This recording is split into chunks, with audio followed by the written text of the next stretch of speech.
12시에 많은 참여 바랍니다.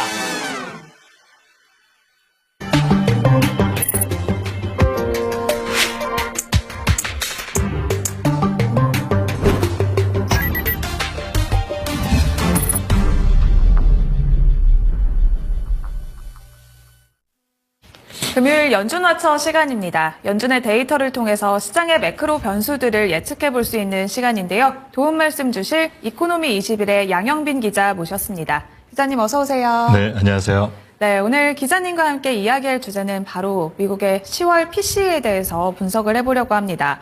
전일 미국의 PCE 발표가 있었습니다. 일단 헤드라인 PCE는 2.1에서 2.3% 올랐고요. 근원 PCE는 2.7%에서 2.8%로 집계가 됐습니다.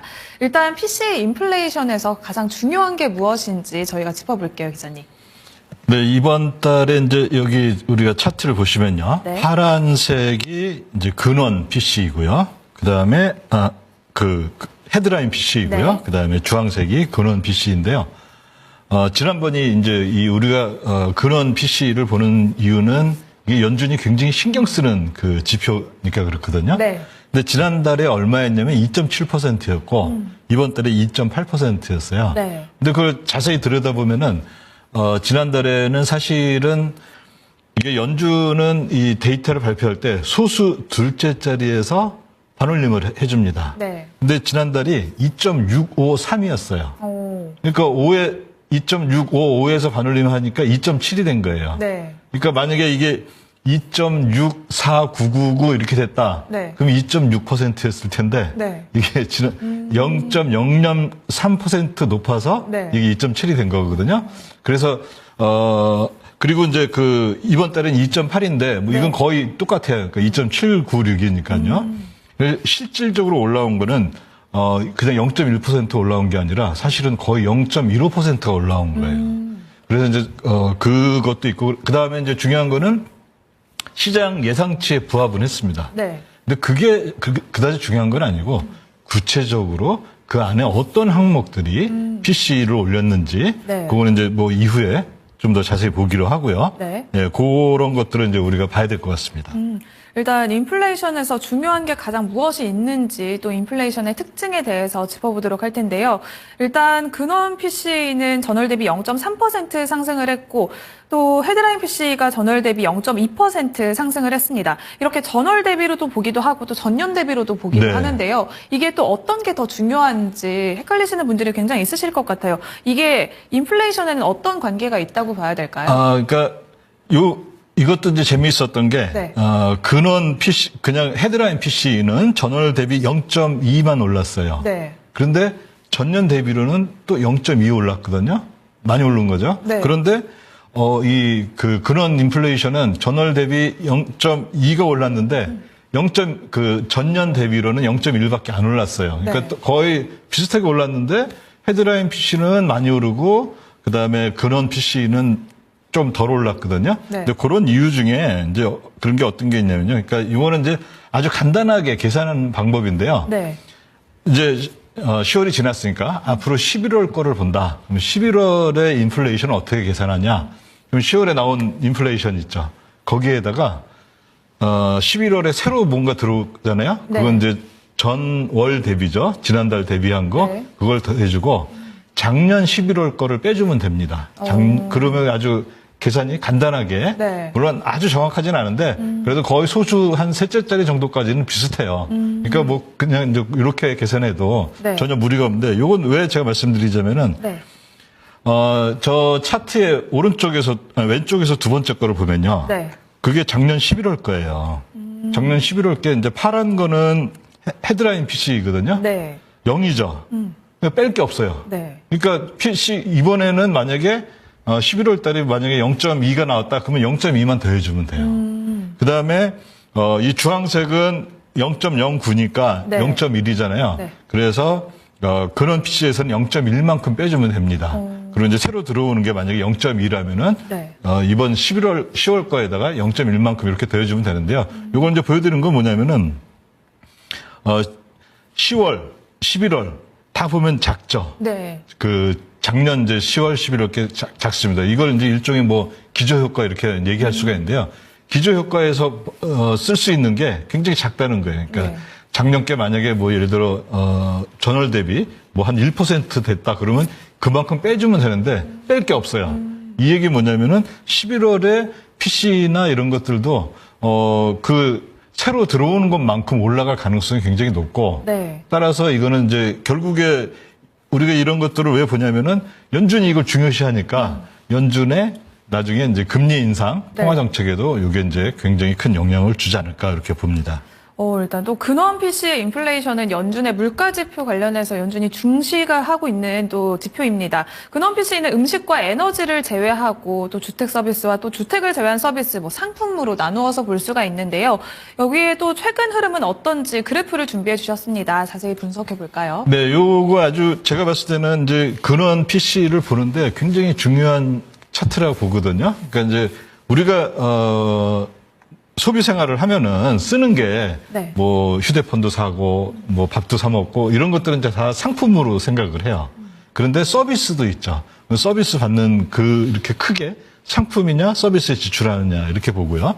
그다음에 서비스 영역에서 또 굉장히 중요한 게 뭐가 있냐면 주택에 대한 서비스가 있는데요. 네. 주택 서비스 하니까 뭐 이상하잖아요. 네. 근데 그건 이제 바로 그냥 월세라고 생각하시면 돼요. 월세를 얼만큼 내고 있느냐 네. 그거고 그다음에 서비스에서 그거 말고 많겠죠. 예를 들어 우리가 식당에 가서 밥을 사 먹는다. 네. 그러면 그 밥의 원가도 있겠지만은 그 뭐라 해야 되나 그 음식 자체는 상품에 속하지만 네. 그거를 뭐 나르고 뭐 하는 이제 서비스 하는 분들 있잖아요. 네. 그런 것들은 이제 다 이제 서비스 비용으로 들어가는 거죠. 그러면 상품이 이 주황색입니다. 네. 상품이 굉장히 많을 것 같지만요. PC에서 이제 상품이 차지하는 게 한 25%밖에 안 돼요. 그래서 그 주황색이 작년에 이제 22년 네. 여름에 가장 이제 피크를 쳤을 때 주황색이 굉장히 높잖아요. 네. 근데 지금 어떻게 됐냐면요. 오른쪽 끝에 밑에 보면은 마이너스로 가 있어요. 네. 그러니까 이거는 이제 주황색이 인플레이션에 기여하는 건 오히려 인플레이션을 떨어뜨리는 역할을 하고 있고요. 네. 그 다음에 맨 밑에 노란색은 바로 주택 서비스입니다. 이거는 보면은 굉장히 변화가 아주 부드럽죠. 네. 이거는 이제 왜냐면은 주택 서비스라는 거는 오늘 가가지고 내가 주택 서비스 받고 뭐 또 일주일 가서 서비스 받는 게 아니라 보통 연 단위로 계획을 하잖아요. 네. 그러니까 이게 이제 오를 때 천천히 오르고 떨어질 때도 천천히 떨어지는 모습을 보여줍니다. 대신 굉장히 뭐라 해야 되나 많이 쓰는 표현 있죠. 스티키하다. 네. 그러니까 이제 잘 안 변한다. 그거겠죠. 그 다음에 제일 큰 부분을 차지하는 주택도 빼고 그 다음에 뭐 또 그 에너지 관련 서비스도 있습니다. 그런 것들은 이제 뭐 가스 그 다음에 그 전기세 이런 것들도 다 빼고 순수한 서비스만 본 거. 네. 요게 이제 파란색인데요. 이게 제일 커요. 이게. 근데 최근에 9월에서 10월에 이렇게 딱 살짝 올랐잖아요. 네. 그 다 어디에서 가져갔냐면은 어디가 이제 기여한 거냐면 바로 주택 뭐 이런 이제 그런 거 뺀 서비스에서 가져갔다는 거죠. 그러면 이거를 높이는 게 뭐냐? 네. 그거에 대해서 우리가 생각을 해봐야 되겠죠. 그럼 근원 PC는 서비스의 가격 변화에 더 큰 영향을 받는다라고 저희가 이렇게 그래프를 통해서도 확인을 봤는데, 그리고 또 파월이 중요하다고 강조를 했던 슈퍼코어 서비스가 있습니다. 슈퍼코어 서비스는 뭔가요, 기자님? 네, 그러니까 이제 뭐 코어라는 건 근원이잖아요. 그럼 근원 PC는 뭐냐면 이게 자꾸 변하는 거 이런 것들을 뺀 거고요. 그래서 음식값, 왜냐하면 해외에서 수입하는 것도 한데 날씨에 굉장히 영향을 받으니까 음식값, 그 다음에 연료, 뭐 주로 이제 자동차를 타니까 가솔린 값이겠죠. 그런 거 네. 굉장히 큰 국제 정치에도 영향을 받고 하니까요. 그런 것들 뺀 건데요. 서비스에서 파월은 이게 나는 제일 중요해 이렇게 한 거예요. 네. 이게 22년인가 요때 한번 이제 연설하면서 그 얘기를 했는데요. 그게 뭐냐면은 자, 주택값도 빼자. 이거 너무 천천히 반영이 되고 네. 굉장히 스티키하니까 빼고 제일 중요한 거는 실제 우리가 노동자 임금이 제일 많이 들어가는 그런 이제 서비스일 거다. 해서 그런 것들을 다 빼고 그거 순수한 이제 서비스만 보자. 주로 이제 이거는 인건비가 차지하겠죠. 네. 그거를 보니까 얘가 근원 PC에서 차지하는 비중이 상당히 높습니다. 거의 60%에 가까워요. 네. 지금 제가 어제 계산해 보니까 한 58% 나오더라고요. 그러니까 얘가 오르고 떨어짐에 따라서 이 굉장히 네. 이제 코어 근원 PC 가격이 인플레이션 올랐다 내렸다 하는데 네. 굉장히 큰 영향을 주는데요. 요게 보면은 지난 9월에 3.24%였어요. 네. 이제 인플레이션율이요. 근데 이번 10월에 3.52%로 무려 0.28 정도가 올랐습니다. 0.3%가 올랐어요. 네. 근데 이거는 60% 차지하잖아요. 그러면 한 1.8% 차지를 한 거예요. 그러니까 네. 근원 PCE에서. 근원 PCE가 지금 2.8인데 1.8이니까 뭐 한 3분의 1을 다 차지한 거예요, 얘가. 얘 혼자서. 네. 그러니까, 요게 이제 굉장히 중요해지고, 그 다음에 이거는 결국엔 뭐냐? 임금입니다, 이게. 네. 이게 사실 다 이제 노동자 월급 네. 그런 거라서, 연준이 이제 굉장히 주의하는 거고, 그 다음에 그 임금에 가장 큰 영향을 주는 것 중에 하나가 뭐가 있겠어요? 금리죠. 네. 왜냐하면 금리가 높으면은 아무래도 기업들이 고용하는 걸 꺼려하고 이제 그런 일이 있으니까요. 그래서 이게 이제 결국에는 통화 정책까지 다 연결이 됩니다. 이렇게 최근에 인플레이션은 주로 서비스 분야가 주도를 해왔다는 걸 저희가 그래프를 통해서도 확인을 해봤는데 이렇게 인플레이션의 흐름을 봤을 때 연준의 또 12월 FOMC 통화 정책에도 결정이 많이 좌지우지 될 것 같습니다. 앞으로 그렇다면 인플레이션은 어떻게 흘러갈까요? 네, 일단 이제 우리 근원 PC를 중심으로 본다면요. 네. 근원 PC는 연말에 나오잖아요. 월 말에 나오잖아요. 근데 연준은 FOMC는 12월 한 18일인가 요때 중순경에 하거든요. 네. 중순 약간 지나서 하게 되는데 PC를 못 보고 해요. 대신에 이제 저걸 보고 하겠죠. CPI를 보고 하겠죠. 네. 근데 거의 비슷하게 움직이니까 그 흐름이나 그걸 보면 이제 얼추 알 수 있을 텐데요. 아까 말씀드렸듯이 이제 11월 거는 우리가 이제 볼 수가 있으니까요. 11월 네. 걸 보면은 어떤 이제 이게 어떻게 됐냐면은 작년 11월이 0.09니까 0.1%예요. 네. 그럼 요걸 잘 한번 계산해 보면요. 만약에 11월에 전월 대비로 0.245가 나온다. 네. 그러면은 여기 얼마가 되냐면 2.90 얼마 이렇게 됩니다. 네. 이 얘기는 뭐냐면 3.0이 되는 거예요. 2%였다가 2.8이었다가 갑자기 3%면은 좀 무섭잖아요. 네. 생각하는 게 확. 네, 완전히 달라지겠죠. 그래서 요거가 이제 아마 굉장히 제가 봤을 때 이게 불가능한 수치도 아닌 거고. 네. 왜냐면은 여기에 그게 있습니다. 아까 이렇게 우리가 근원 PC가 살짝 올랐잖아요. 네. 근데 그거는 9월 바로 금리 인하를 반영한 거였어요. 근데 11월 금리 인하는 아직 반영이 안 돼 있죠. 네. 그것까지 하면은 좀 더 오를 가능성이 있지 않나 이렇게 생각을 해볼 수가 있습니다. 그럼 연말 근원 PC까지 살펴봤을 때도 흐름은 그렇게 예상대로 가고 있는 걸까요? 그러니까 요게 이제 왜 중요하냐면은 네. 연준은 FOMC에서 1년에 4번, 즉 3, 6, 9, 12월에 굉장히 중요한 걸 발표합니다. 네. 그러니까 다른 FOMC는 거의 그냥 통화 정책에서 금리 얼마 하냐 이런 거 이 정도만 하는데 3, 6, 9, 12에는 뭘 하냐면은 이제 앞으로 우리의 경제 전망은 어때? 하고 그 유명한 또 점도표 있죠. 네. 그걸 같이 이제 보여주는 건데요.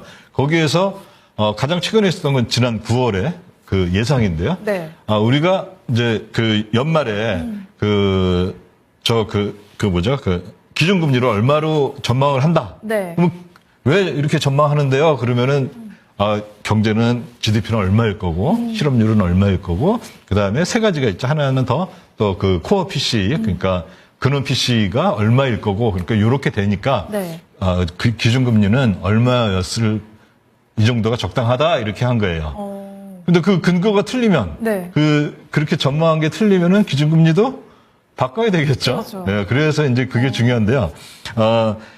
PC를 연준은 얼마를 예상했냐면은 2024년 말까지 2.6%를 그때 전망을 했어요. 네. 근데 전망을 그걸 맞추다 보니까 네. 제가 계산해 보니까 11월, 12월이 0.06씩 이제 평균적으로 이렇게 나와야 돼요. 네. 거의 불가능해 보이죠. 그렇죠.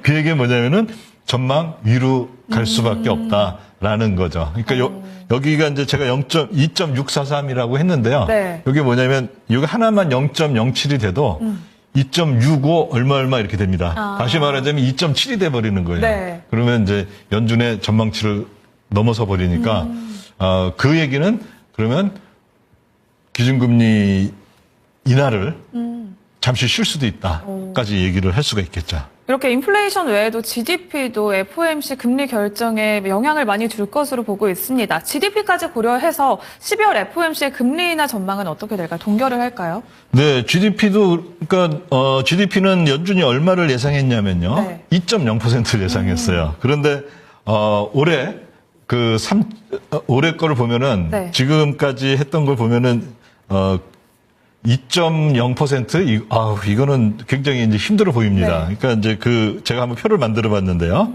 FOMC 이제 맨 위에 파란색이 네. 9월 FOMC의 전망이었어요. GDP 2.0, 그다음에 실업률 4.0, 그다음에 PCE, 그런 PCE 2.6. 네. 그래서 우리는 기준금리를 4.4. 그러니까 이건 4.4라는 얘기는 4.25에서 4.5 사이에서 있게 한다는 거겠죠. 네. 근데 지금은 이제 4.5에서 4.75잖아요. 그 얘기는 뭐냐면은 9월에 예상대로였으면은 12월에 한 번 더 기준금리를 이제 한 번 더 인하를 해줘야 되는데, 자, GDP 한번 1분기, 2분기, 3분기 한번 보면요. 네. 현재 나온 거는 1.6, 3.0, 2.8입니다. 근데 제가 한번 예상을 해봤어요. 4분기 그냥 1.0으로 형편없게 줬습니다. 네. 그러니까 평균이 얼마가 나냐면 2.1이 나왔어요. 자, GDP 목표 넘어섰죠. 네. 이건 물론 좋은 거지만 금리 인하는 반대로 작용을 하잖아요. 그렇죠. 그다음에 실업률 보면은 이게 좀 수치가 좀 잘못됐는데 현재 4.1이거든요. 네, 4.1. 근데 지금 올라봤자 4.2 정도 될 것 같아요. 네. 얘도 실업률 4.4로 연준이 이만큼 실업이 되니까 우리는 금리를 낮춰야 되겠습니다 했는데, 네. 그보다 더 높은 실업률이 좋은 상태니까 금리를 낮출 이유가 없죠. 그렇죠. 그다음에 그런 PC는 이미 이제 제가 설명을 드렸고요. 그러면 기준금리 어떻게 하겠냐? 9월에 얘기했던 전제가 틀렸으니까 12월에서 이제 경제 전망을 할 때는 우리가 해보니까요, GDP도 높고요, 네. 실업률도 낮고 PC는 물가는 높으니까 네. 금리를 여기에서 차마 인상은 못하겠지만 최소한 동결은 하겠습니다. 이렇게 나올 가능성이 현재 데이터로 본다면은 매우 높다고 볼 수가 있죠. 금리 동결 가능성이 더 높은 걸 저희가 또 이렇게 데이터를 통해서 확인을 해봤는데요. 11월 FOMC 의사록에서 또 영래포 금리에 대한 기술적 조정 가능성이 처음으로 논의가 됐습니다. 이 의미는 또 무엇인지 궁금합니다. 네, 그거를 이제 간단히 말씀드리기 위해서는 영래포에 누가 투자하고 있느냐 그걸 봐야 되거든요. 근데 이 자리에서 제가 여러 번 말씀드렸지만은 영래포는 MMF가 그냥 거기 주인이다. 거기 이제 안방만입니다. 이렇게 생각하면 되고요. 근데 MMF는 그러면 현재 한 7조 원의 자금이 있는데요. 네. 어디에 투자하고 있나를 좀 봐야 되거든요. 그리고 말이 많았던 영래포는 바로 연두색입니다. 한참 많아졌다가 지금 어떻습니까? 거의 없어졌죠, 네. 이제. 지금 한 1,700억 달러 정도로 굉장히 많이 줄었습니다. 그 다음에 그 바로 위에 있는 파란색은 레포 시장이라고 해서 단기 자금으로 돈 빌려주는 데예요. 네. 거기에다 투자를 하고 있고, 그 다음에 주황색은 국채. 그 다음에 회색도 사실 국채예요. 그러니까 이제 국가가 발행한 건 아닌데 주로 지방 정부 또는 정부 기관들이 네. 발행하는 그런 채권이 있거든요. 그러니까 크게 세 가지로 영래포, 레포 시장에서 돈 빌려주거나 아니면 국채를 산다 이렇게 하면 되는데요. 그러면 MMF는 돈을 빌려주는 기준이 있을 거 아니에요. 누구죠? 연준이 네. 와서 야, 너네 여기서 사한다고 사는 그런 데가 아니거든요. 네. MMF는 장사하는 데니까 수익이 최선이고 그 얘기는 뭐냐면 수익률이 제일 높은 데다가 투자를 하겠다는 거예요. 그런데 그렇다면은 국채가 수익률이 낮아? 그러면 그거 안 사고 딴 거 할래. 이렇게 되는 거기 때문에 MMF한테는 수익률이 제일 좋은 거. 그런데 지난번 의사록에서 이게 이제 FOMC가 열리면 한 3주 후에 발표가 되는데요. 여러 가지 얘기가 있었는데 특이할 만한 것 중에 하나가 뭐냐면 영래포 금리를 5bps 내린다 그랬어요. 네. 5bps 내린다는 것은 어떤 얘기냐면은 현재 기준금리가 있으면은 지금 4.25가 미치고 네. 상단이 4.5잖아요. 아니죠. 4.5에서 4.75잖아요. 네. 그러면 영래포는 최근에는 이 밑에 하단 금리보다 5bps 높았어요. 근데 이게 항상 있었느냐? 그걸 과거를 보면요. 이게 바로 영래포하고 기준금리 하단 사이의 그 차이거든요. 네. 저기 오른쪽은 55bp였어요. 그게 최근 상태입니다. 네. 근데 과거에 보면은 2020년에 오히려 영래포 금리가 기준금리 하단보다 낮네요. 55bp에서 네. 낮은 적도 있습니다. 그럼 이런 것들은 왜 했느냐? 연준이 봤을 때, 지금 이제, 연준이 보는 이제 그 단기 자금 시장에, 금리가 너무 높아. 이거 좀 낮추고 싶은데, 그거는 연준이 기준금리 정해서 딱 낮출 수 있는 데가 아니거든요. 네. 시장이 알아서 하는 건데, 영래포 금리를 낮춤으로 인해서 그 레포 시장이라고 하죠. 또는 소프 시장이라고 네. 하고요. 거기에 금리를 낮추는 효과를 지금 생각하고 있다. 이렇게 볼 수가 있습니다. 네, 그러면 오늘은 기자님 말씀은 여기까지 듣도록 하겠습니다. 오늘 말씀 고맙습니다. 네, 감사합니다. 네, 이코노미 21 양영빈 기자와 함께한 연준와처 시간이었습니다. 오늘은 10월 PC 분석과 함께 12월 FOMC 전망에 대한 이야기를 함께 나눠봤고요. 다양한 투자 판단에 도움이 되는 이야기 전해드렸습니다. 남은 시간도 토마토 증권통과 함께 하시길 바라겠고요. 주말도 잘 보내시고 저는 다음 주 월요일에 다시 찾아오도록 하겠습니다. 시장의 중심은 여기서 마치겠습니다. 고맙습니다.